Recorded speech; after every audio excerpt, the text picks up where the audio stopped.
12,000 service personnel from across the armed forces, over 600 units of military hardware, nearly half on display for the very first time. All of this at a training base in North China and inspected by Xi Jinping. Welcome to Xinhua Special. I'm Helen Bentley. The People's Liberation Army, or the PLA, turned 90 on August the 1st. In a patriotic speech, President Xi made it clear to the world that for China to achieve its goal of national rejuvenation, it needs a strong, world-class army with Chinese characteristics. To understand this term and the significance of the task, let's take a brief look into the history of the Chinese army. There are many people who experienced the oppression, humiliation, and invasion of China by outside forces. The Nanchang Uprising in 1927 was the first battle to be fought by the PLA. This was followed by an extended period of unrest, which included the Agrarian Revolution, the anti-Japanese War, and the War for Liberation.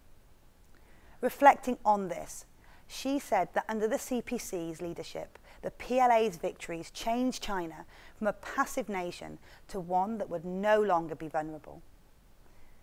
In the early stages of New China, the PLA protected the land and sea during the Korean War and various other frontier battles. At the parade, Xi reaped great praise on the PLA as it had forged ahead despite being bathed in blood. He said that this immortal feat had been driven by a desire to help the Chinese people stand up, prosper, and grow stronger. The reform and opening up drive ushered in a new era.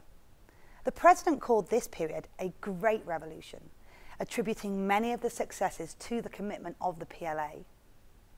The PLA has evolved from what Xi called a millet plus rifles force to a powerful modern military. Throughout its history, the president said, the PLA has remained close to the people, as its strength comes from those who it serves.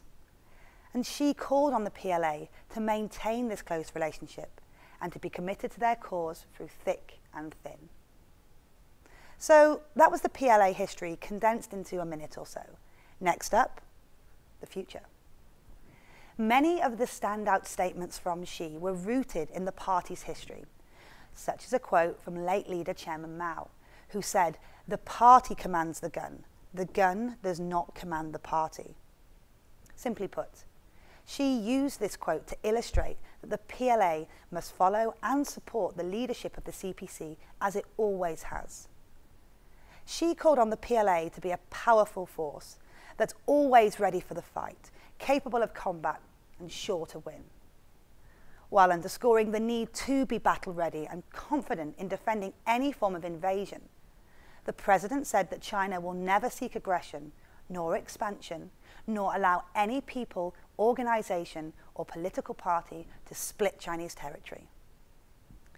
Since 2012, China has been working toward bringing a strong military through political work, anti-corruption measures, and structural reform. In short, the military should be led by the party, be both professional and competent. I hope this makes the term a strong army with Chinese characteristics more understandable and reveals why it's such an important task in today's China. I'll see you next time.